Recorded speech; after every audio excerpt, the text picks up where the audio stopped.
Hello everyone, this is Reading with Reference. My name is Kim Christopher. I am a reference librarian with the Haverford Township Free Library. And if this is your first time watching our video series, Reading with Reference is where we talk about some of the things we have read recently to share with you as reading recommendations. And so, my first recommendation today is the graphic novel Two Dead by Vaughn Jensen and Nate Powell. And in this very engrossing crime drama, multitude of characters come together to form this very complex story where it's 1946 in the sovereign city of Little Rock, Arkansas, and Army vet Gideon Kemp is getting ready to join the police force there. Officially, he's the rookie in the police force, but unofficially, he is there to spy on the police chief, Abraham Bailey, as there are political forces conspiring to discredit Bailey. And despite how Gideon may feel on the matter as he joined the police force to make a difference and not be a rat, he's immediately thrust into action for the job as Little Rock is under the control of all crime bosses and the corrupt. And for better or for worse, Bailey, with all his personal ghosts and problems, as well as his dedicated police force, are the only things standing in the way of, shall we say, total anarchy in the city of Little Rock. And yeah, there's a lot of things I can say about this graphic novel in the short time I have here, but for now, there are several things I can say is that I would highly recommend Two Dead as a graphic novel read.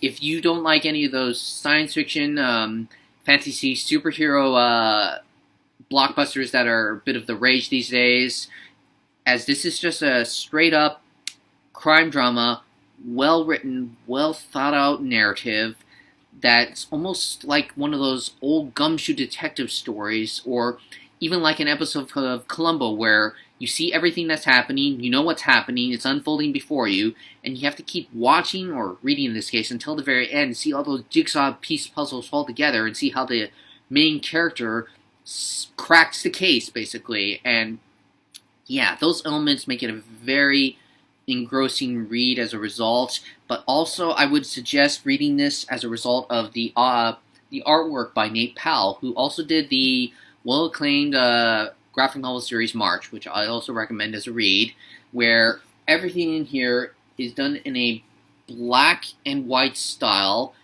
against a very sort of bleak colored background that makes you feel like you're watching like this old Bogart film perhaps, or even just reading an old beaten up colored document from this time period depicting this crime that took place in 1946 Little Rock, Arkansas.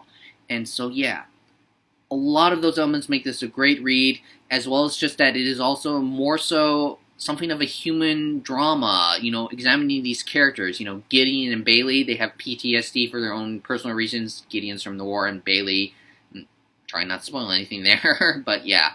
And as well as several other characters, the brothers Esau and Jacob, two African-American brothers who are on the right side of the law and the wrong side of the law, trying to deal with staying together as family or doing the right thing, bad thing, all sorts of things in this graphic novel that make it a great read. And so yeah, I highly recommend Two Dead as a graphic novel read based on those elements. And yeah, it is one heck of a read. And then last today, I have another graphic novel series, Lazarus. And I've only read the first book in this series. It's ongoing, but I'm still sort of forming my own conclusions. But overall, what made me keep reading this till the very end, and one reason I would recommend it, is the very strong character, female lead of Forever Carlyle, where in this story, she lives in a indeterminate future where the world and all the countries are divided among families, crime bosses, crime lords, for better lack of words, who rule over everything with an iron fist, but not with military power, but with someone like Forever, who is called a Lazarus, a hyper-lethal individual who is, for all intents and purposes, immortal. Sort of Highlander style, except without the "there can only be one" catchline. But just that, yeah. In the midst, we're introduced to her when she's brutally attacked and murdered but then she comes back to life and afterwards begins questioning her existence, mortality, death, her immortality, her apparent immortality, as well as just why she's an enforcer of his family doing all these terrible things at times. And, well, in the midst of her own problems, she becomes embroiled in a plot to start a war between all the rival factions in the world. And, yeah, again, like I said, I'm sort of still forming my own conclusions after having read this first volume, but I would recommend it again based on the character of Forever. Very strong female lead, which I love in a series. She's just, nothing phases her. She gets beaten down, but she gets back on her feet, not just because she's just immortal, but she's very strong in character, physically, mentally, and everything. And I would also recommend this for now, just if perhaps you're a fan of the Matrix movie series, where the action in this series is so beautifully stylized, it feels like something only that the Wachowski siblings with their Matrix movies could have thought up. It's just something to behold. Very, stylized.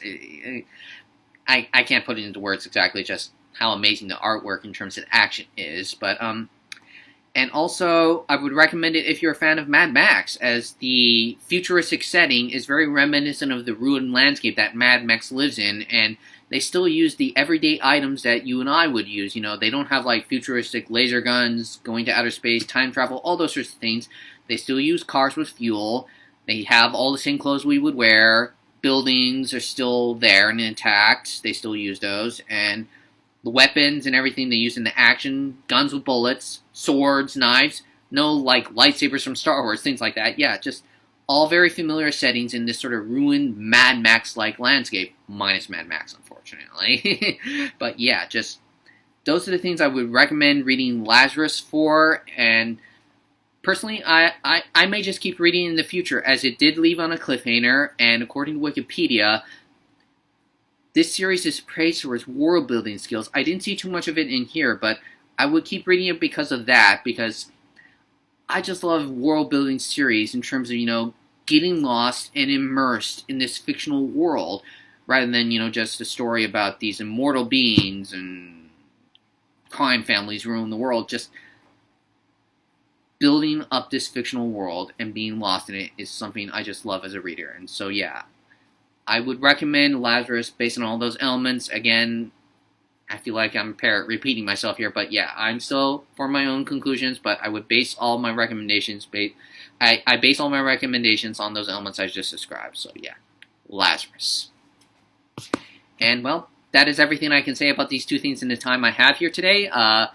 And until we see each other again next week in Reading Reference again, please keep in mind that our library is now open. Our times are Monday through Wednesday, 10 a.m. to 8 p.m., Thursday, 10 a.m. to 6 p.m., and Friday, Saturday, 10 a.m. to 5 p.m. And please also watch Catherine's Tech Time video for how to search our catalog. Something will say contact library if it's available, and how to request items, as we are still doing our curbside, now our contactless pickup for requests. And well, until we see each other again next week, I hope you have a wonderful day, everyone, and take care.